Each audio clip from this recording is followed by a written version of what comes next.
stuck behind a burger today, mate, so I shall be coming for your money. Hello, and welcome to this very weird, improvised commentary style thing. Not exactly sure what to call it, but a picturette is essentially what the title has called it. So this is basically a montage of behind the scenes stills and pictures, because we didn't have someone recording video. So, but what we did have with it was Tristan, one of the ADs, taking pictures all day, and he's taken some fantastic pictures, as you can see. And I just wanted to talk you through the production to some extent, so I can fill you in on behind the scenes that way, just as an alternative form of behind the scenes. So as you can see in these pictures, where should we start? Technical stuff, I guess. So we shot on the Canon 550D with a very cool Mattbox rig system that is very flexible, and one of the handy things about it is the fact that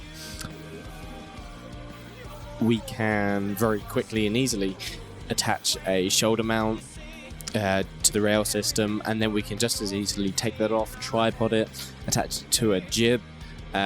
We have this awesome dolly jib system, which you'll see. And what that essentially does on a technical level is it opens up a lot more possibilities in terms of getting shots. You can be a little bit more creative. You can add some nice dollies, some nice high swooping to low camera movements. But one of the trapfalls that you can often see in short films, especially when the budget is often very much reduced, is that you see production companies get hold of this equipment, and then what they do is they abuse it to the extent that every shot the camera's doing some kind of crazy movement, and then it almost turns into a complete art house piece, and it makes it very difficult to focus on the actual storyline. Whereas in this film, I like to think that what we try to do, me and my brother, who's the DOP, Tom, you can see us in this picture, we used it very sparingly for a very specific desired effect, and not in every shot, like completely not in every shot at all. We used it about 2 or 3 times at best, depending on the final edit, but at the moment 2 or 3 times. So it opens up possibilities, but important to use it sparingly, but also on a technical level, it also slows down the speed considerably. You'll see often lots of short, low-budget films will use handheld camera, and whilst that's a very good, realistic effect, one of the other things it also offers is the fact that it's a lot quicker to shoot. Making sure the camera movement's right, and the camera pans from the right corner to the bottom left corner, stuff like that. That's going to take a lot of setup time, a lot of practice time, and a lot of takes to get it perfect. Whereas if you're shooting handheld, you can literally say cut and be ready to roll again in the next 20 seconds, depending on the shot, obviously. It's always a case-by-case basis, but generally speaking, handheld is a lot quicker to shoot, which can make it cheaper, because the less time it takes to shoot, the less you're paying people to be there. So it's a win-win. So Pro-Aim, as you can see from these pictures, are the maker of the dolly jib system, and they are kind enough to help us out on the production. And we've also got a Lilliput monitor, which was pretty handy.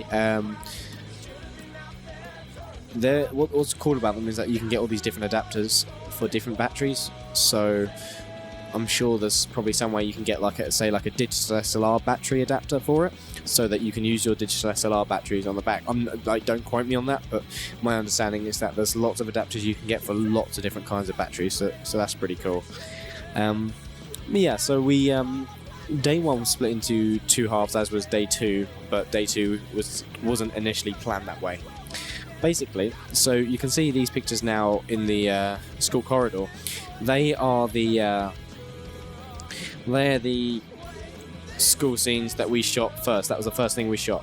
We got there about 9, set up the dolly track system, and then after we shot there, we then returned to my local village, which is where we shot the bully scenes. And what was difficult about the bully scenes is that we were shooting them literally scene 1 and scene 2, and when you see the film it will make more sense, but basically scene 1 and scene 2 with the bullies back to back. So we would get the wide shot of scene 1, there'd be a quick costume change, then get the wide shot of scene 2, then punch in, get the close up of the bullies from scene 2 because they're in the scene 2 costumes, then costume change, then the same shot from scene 1. So I was having to essentially direct 2 different scenes at once, and make sure that the actors knew exactly what scene we were doing, and keeping them focused on their purpose within that scene. So that was a technical challenge, and it was also very time consuming with all the costume changes and everything, but that was a lot quicker than doing all of scene 1, then trying to go back and recreate the same shots and angles, because ultimately the camera can be, depending on your shooting style, the slowest department. In this instance, it probably was. So the sound, on the other hand, Marcel was very quick. He was a fantastic help. He had all the equipment, and one funny story is that I bought this clapperboard app for my iPad, and it was about £20. Then I came to shooting, and I was like, yeah, I got this great app, guys, it's going to be really handy. And then Marcel just turns around holding his own iPad, and it turned out he'd already had the app for ages, but he doesn't have any games on his iPad. He's literally just got that app, I think. Never mind. Okay, so as you can see by the pictures, we're now in the dojo, and we were kind enough to be helped out by our local dojo in Billericay, and we got there, and every single person there was black belts, so they made me feel really unfit as well, because they're all like really fit, toned, and not violent, but obviously they know all the moves and everything, and there I was slightly overweight, trying to coordinate them. It was fun though. It was really good fun, and they were great. They were really helpful. They you'll see from some of the pictures, they helped teach Will, who plays Nigel, to do some moves for the film, and I think ultimately that turned out quite well. The original script was written a while ago, about January time. The idea was to make it for Virgin Media Shorts, but then the production just sort of got halted, and then there were a couple of other bits, and then I was also busy studying, so it just sort of got lost. But I never really lost hope for the script, because I was always very confident with the story and the way it unfolds, and I think it's quite an enjoyable, very short little film. So I was eager to work with as many same and new people again, so that was always fun. So obviously Will was new, Marcel was great with the sound, which he brought really a whole new dimension to the film, like something that was unachievable with, say, Husky, because we just didn't have the sound facilities or resources. So with a film like this, which effectively had the same budget as Husky, but is about a tenth of the length, it means that the ultimate production value of the film should be quite high, but I'll just have to see how it comes up. But that's the idea, and I from what I've seen, it from the editing that's been going on so far by myself, it's been going great. So I'm really pleased with that. So they helped come up with the new moves. The karate people, they knew what was going on, but the dojo master, Ellis Wynn, you'll recognise him from Husky if you've seen Husky. Clive, the makeup artist, put this awesome beard on him. I basically took a picture from the guy from Kill Bill 2, and I said, Clive, can you turn Ellis Wynn into this man? And he said, yeah, sure. So the idea is to play on a little bit of cheese. The film is quite conventional for about 95% of it until the last 5 seconds.